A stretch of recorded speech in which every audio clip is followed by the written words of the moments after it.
வணக்கம். அன்னை தமிழ் சித்த மருத்துவ மையத்திலிருந்து உங்களின் மருத்துவர் மோ கலைவாணன். இன்றைக்கு நம்ம என்ன பார்க்கலாம்னா, உணவு பற்றி சில விஷயங்களை உங்கள் கூட நம்ம ஷேர் பண்ணிக்கிறதுக்காக இப்போ நம்ம வந்திருக்கோம். உணவு எது சரியான உணவு?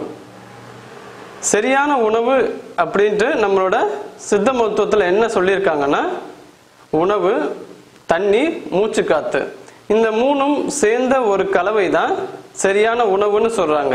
அப்போ சரியான உணவை நம்ம எடுத்துக்கிறோமா, நம்ம யோசிச்சு பார்த்து அதை பத்தியான தெளிவு நமக்கு கிடைக்கணும் கண்டிப்பா.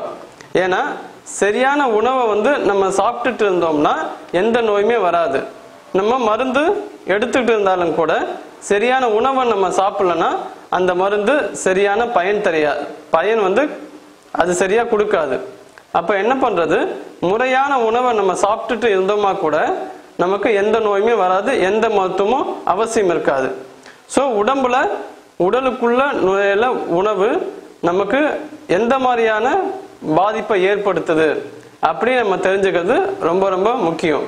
எந்த ஒரு உணவுமே நம்ம உடம்புக்குள்ள போனா அதுக்கான விளைவை கண்டிப்பா அது கொடுத்துதான் ஆகணும்.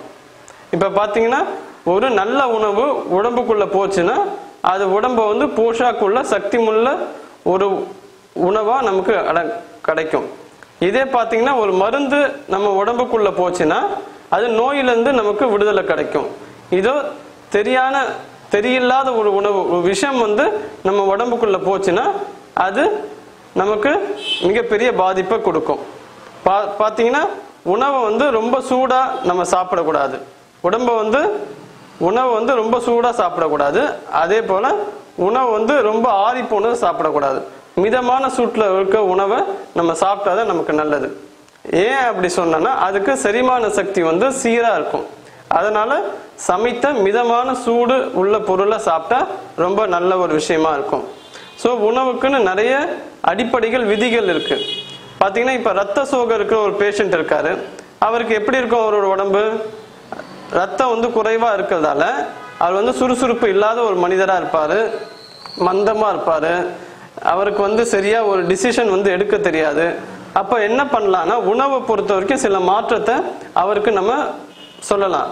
எப்படின்னா, அவங்களுக்கு எல்லாருக்குமே இந்த டீ காஃபி சாப்பிட்ற ஒரு ஹேபிட் கண்டிப்பா இருக்கும். அப்ப இந்த ஒயிட் சுகர், வெள்ளை சர்க்கரையை அதிகமா சேர்க்கறதுக்கு பதிலாக நம்ம வெல்லம் சேர்த்துக்கலாம். வெல்லம் சேர்த்துக்கும் போது என்ன ஆகும்னா, உடம்பு பலம் அடையும். இதே வெல்லம் ஒரு வருஷம் பழைய வெல்லமா இருந்தா இன்னும் பெஸ்ட். இன்னும் வெல்லம் இந்த ரத்த சோகைக்கு உண்டான பேஷண்ட்டுக்கு நல்ல ஒரு பலமுள்ள ஒரு மனிதனா மாற்றத்துக்கு வெல்லம் முக்கியமான ஒரு உணவா நமக்கு கிடைக்கும். அதே மாதிரி சத்துணவு பத்தி நம்ம சொல்லும் போது, அவல் நமக்கு நல்ல ஒரு சத்துணவான பொருளா நமக்கு கிடைக்குது. அவளை எப்படி சாப்பிடணும்னா, பாலில் ஊற வச்சு சாப்பிட்றது ரொம்ப நல்லது. இது என்ன பண்ணுன்னா, வாதத்தை அதிகரிக்குது. வாதத்தை அதிகரிக்க மட்டும் இல்லாமல் அதை சமன்படுத்துது. அப்புறம் கபத்தை இது அதிகரிக்குது. இதனால என்ன ஆகும்னா, செரிமானத்தன்மை நல்லா இருக்கும். ஆனா இதுல என்ன பாத்தீங்கன்னா, அதிகமா நம்ம அந்த அவல் உணவை எடுத்துக்கிட்டோம்னா பேதி ஆகிறதுக்கு நிறைய வாய்ப்பு இருக்கு.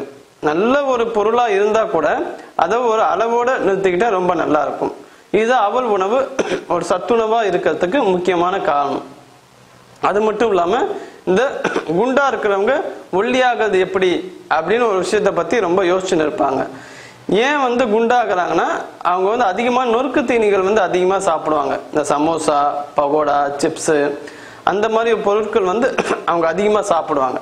அதனால என்ன ஆகுதுன்னா, அவங்க அதிகமா குண்டாயிடுறாங்க. இப்ப எப்படி அவங்க ஒல்லியா ஆகிறதுக்கு முயற்சி பண்றாங்கன்னா, இந்த நொறுக்கு தீனிலிருந்து வெளியே வர்றதுக்கு அவங்க நிறைய கஷ்டப்பட வேண்டியிருக்கும். அதுக்கு பதிலாக அவங்க என்ன சாப்பிடலாம்னா, அவல் சாப்பிடலாம். அவலே ஒரு சிறந்த நொறுக்கு தூணியா இருக்கிறதுக்கு முக்கியமான ஒரு விஷயமா இருக்கும். அப்ப அவலை அவங்க அதிகமா எடுத்துக்கும் போது அந்த குண்டான அந்த உடல் தேவையில்லாத கொழுப்பு கரையறதுக்கு நிறைய வாய்ப்புகள் இருக்கும்.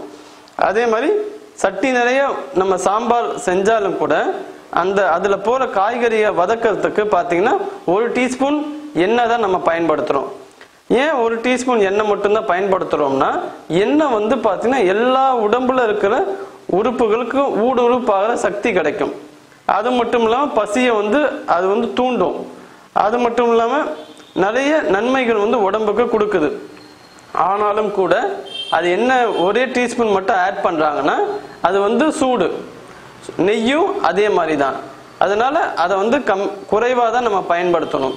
இந்த ஃபீவர்ல ஒரு பேஷண்ட் இருக்காங்கன்னா கண்டிப்பா அவங்க வந்து நெய் சேர்த்துக்கவே கூடாது. அதனால நெய்யை வந்து ரொம்ப குறைவாக தான் யூஸ் பண்ணணும்.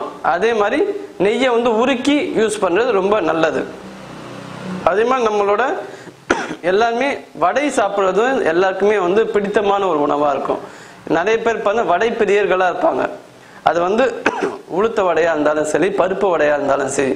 இந்த வடை வந்து ஒரு கடின உணவு. இது வந்து செரிமானம் ஆகிறதுக்கு வந்து ரொம்ப லேட் ஆகும். அதனால வடையை தவிர்க்கிறது வந்து நமக்கு ரொம்ப நல்லது.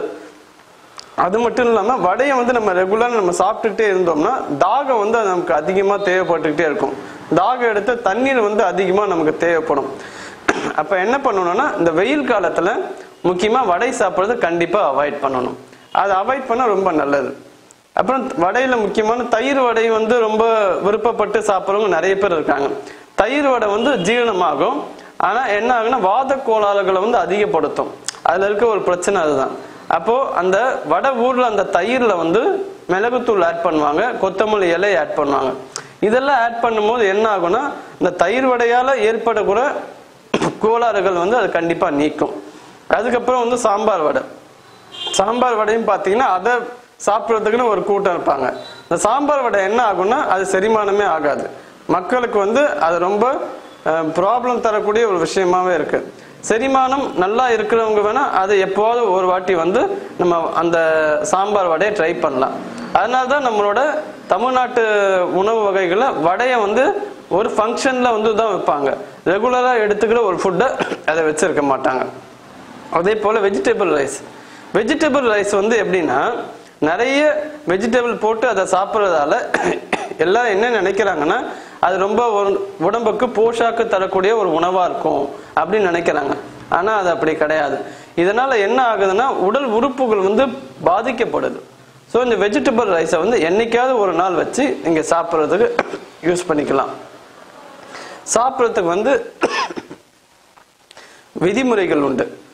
என்னன்னா எந்த ஒரு உணவுலையும் பார்த்தீங்கன்னா அதிகமா வந்து நம்ம அடிமைத்தனமா ஆயிடக்கூடாது. இந்த உணவு இல்லைன்னா நான் சாப்பிட மாட்டேன் அப்படி ஒரு அடிமைத்தனத்தை நம்ம வளர்த்தக்கூடாது உணவை பொறுத்த வரைக்கும். ஏன்னா உணவுல நம்ம வந்து கட்டுப்பாடு கொண்டு வரலன்னா கண்டிப்பா நம்மளோட மனக்கட்டுப்பாடை நம்மளால கொண்டு வர முடியாது. மனக்கட்டுப்பாடு வந்து கொண்டு வர முடியலன்னா நம்மளால வந்து ஒழுக்கமான ஒரு வாழ்க்கையை வந்து வாழ முடியாது. ஒரு மனுஷனை வந்து எது உயர்த்தோம்னா ஒழுக்கம் தான் ஒரு உன்னத நிலைக்கு கொண்டு வர முடியும். அப்படி ஒரு உன்னதமான நிலைக்கு ஒரு மனிதனை உயர்த்ததுன்னா அதுக்கு உணவு வந்து ரொம்ப ரொம்ப முக்கியம். ஸோ அந்த உணவை வந்து எப்படி சாப்பிடணும் அப்படி நிறைய விஷயங்கள் உணவை பத்தி தெரிஞ்சு அதை மாதிரி கரெக்டா ஃபாலோ பண்ணுங்க. உணவை சாப்பிடும் போது கண்டிப்பா நெய், தண்ணீர் இந்த மாதிரி நீர் துவம் உள்ள ஒரு விஷயத்த வந்து கலந்து சாப்பிட்றது ரொம்ப நல்லது. ஏன்னா அப்பதான் வந்து உணவு குழாயில வந்து ஈஸியா அந்த உணவு வந்து உள்ள போய் இறங்கி செரிமானத்துக்கு வந்து அது தயாராகும். இப்ப வறண்ட உணவுகள் என்ன ஆகுதுன்னா செரிமானம் வந்து சரியா நடக்கிறது இல்லை. செரிமானம் சரியா நடக்கலன்னா மலச்சிக்கல் வரும். மலச்சிக்கல் எப்போ ஒரு மனிதனுக்கு வந்துடுதோ அதுவே வந்து எல்லா நோய்களுக்கும் ஒரு கேட்டு திறந்து விட்ட மாதிரி எல்லா நோய்களும் ஈஸியா வந்துடும். அப்ப என்ன பண்ணணும்னா மலச்சிக்கல் வராம பார்த்துக்கணும். மலச்சிக்கல் வராம பார்த்துக்கணும்னா உணவு கட்டுப்பாடு நமக்கு கண்டிப்பா அவசியம். உணவு கட்டுப்பாடு இருந்துச்சுன்னா மனக்கட்டுப்பாடு எளிதா வந்துடும்.